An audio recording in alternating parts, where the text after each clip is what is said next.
I am Douglas Cardinal. I'm an architect, uh, born in southern Alberta, actually in Calgary.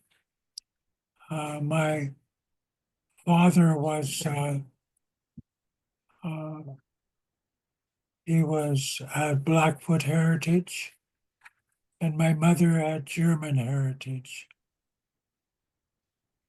So she um, was very concerned, being a nurse, that the women were respected as nurses by the doctors, and they were always doing so much, but never respected by the men. And so she looked for, uh, she was an age where uh, they were courting her, particularly the doctors. But she said, I want somebody that respects women.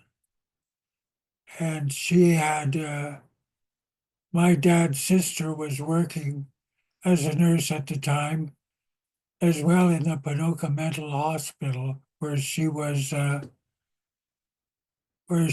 supervisor, and she encouraged my mother to come with her to meet my father.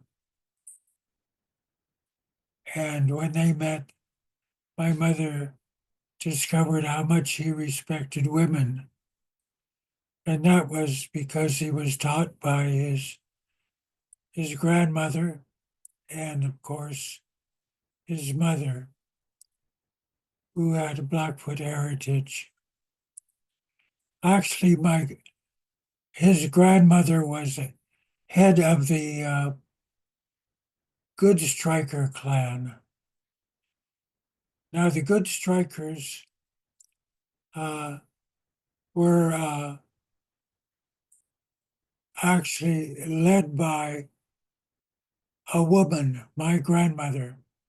They were the warriors, but she was the clan mother.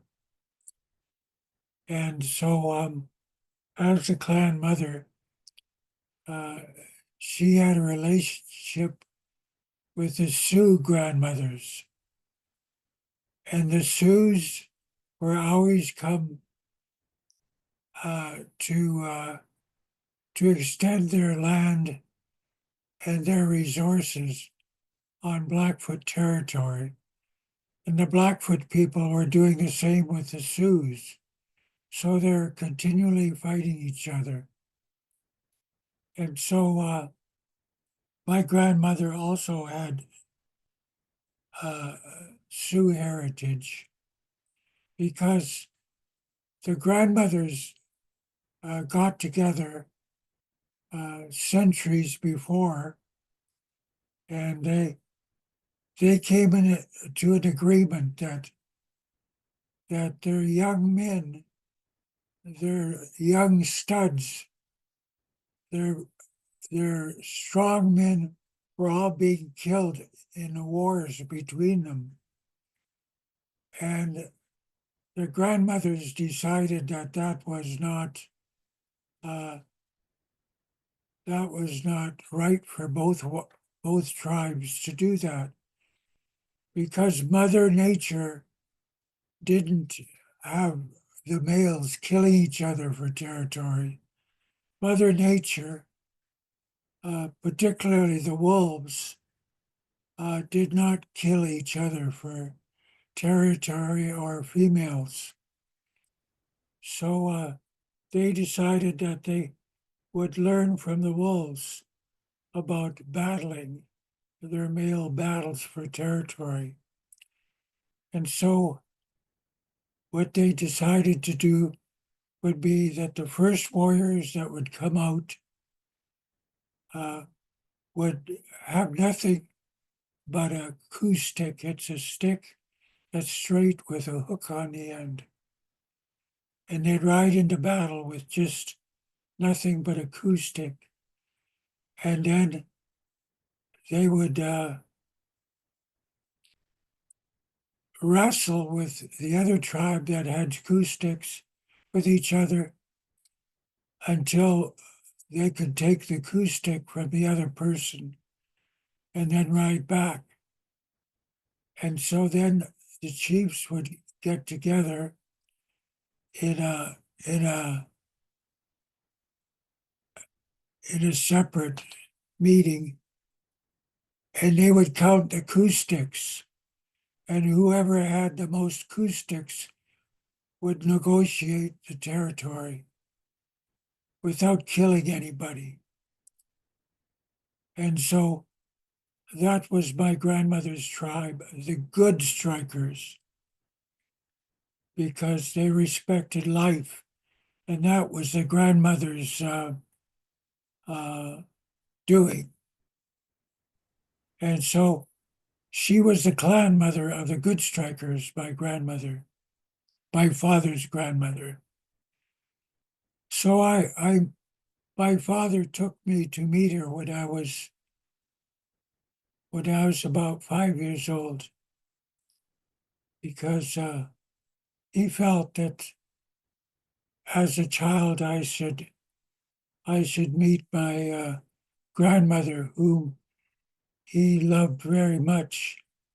My grandmother, when she saw that her people were starving, and particularly her clan, what she did was say, I am going to seduce and marry the richest rancher in southern Alberta to feed my clan and my people.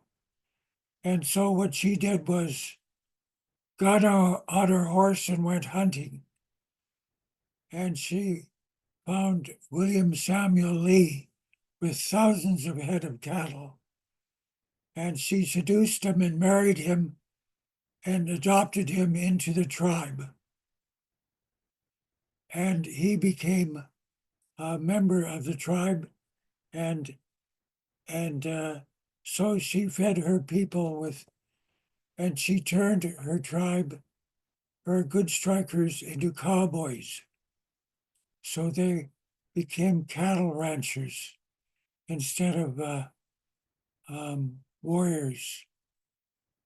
And you will notice that the good strikers are always winning in the Calgary Stampede because they're better cowboys than the cowboys. When I was um, a 5-year-old child, my father took me to meet his grandmother, and she was living in a cabin at Rocky Mountain House with with a with a with a black.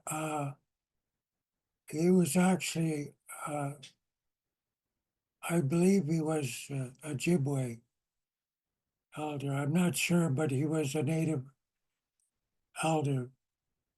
And when I was there, uh, being just a child, I was tired from the long trip.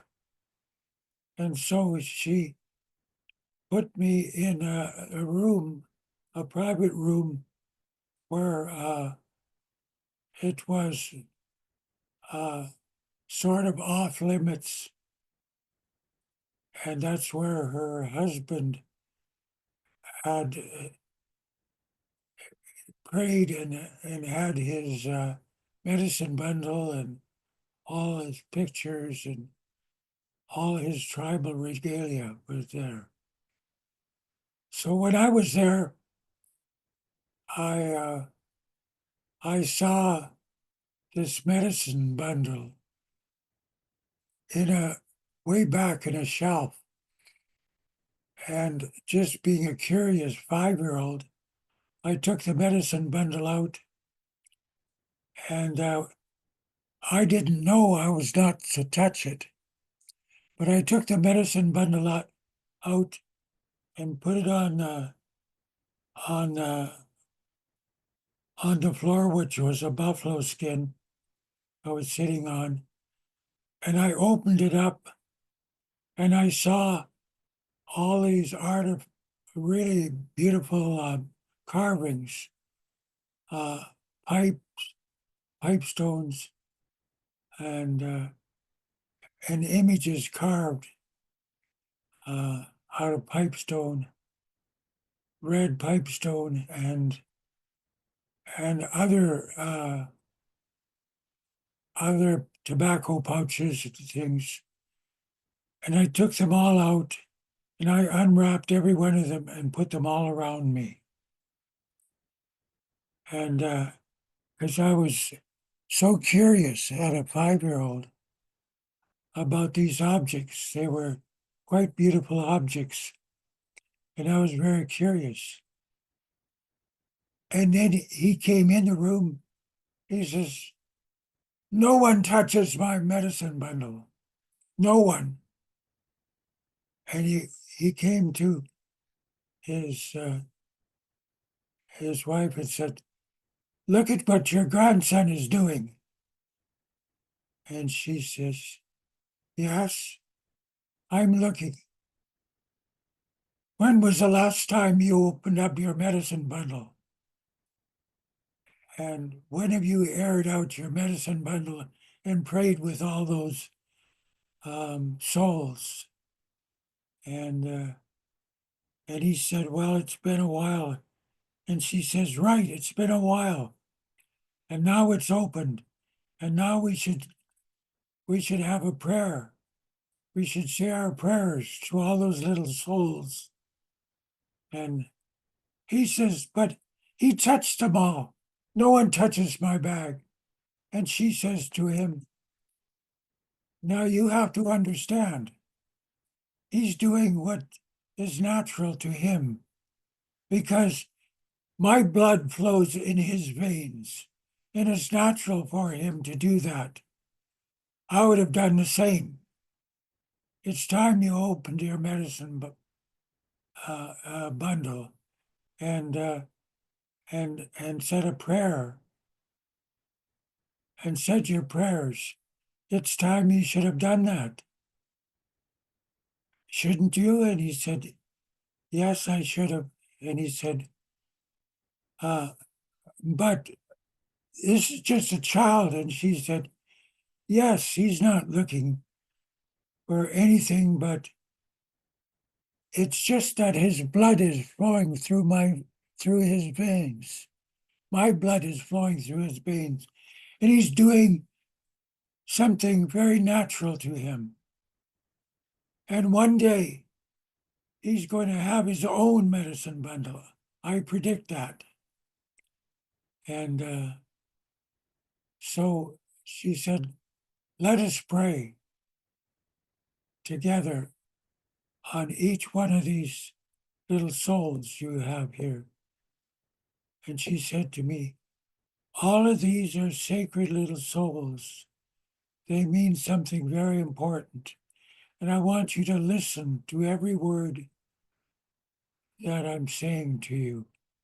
I will speak in English because you don't know the language yet. I will speak in my language and I'll speak in English so you'll understand what I'm saying." And so she made a prayer for each one because she knew the prayers for each one.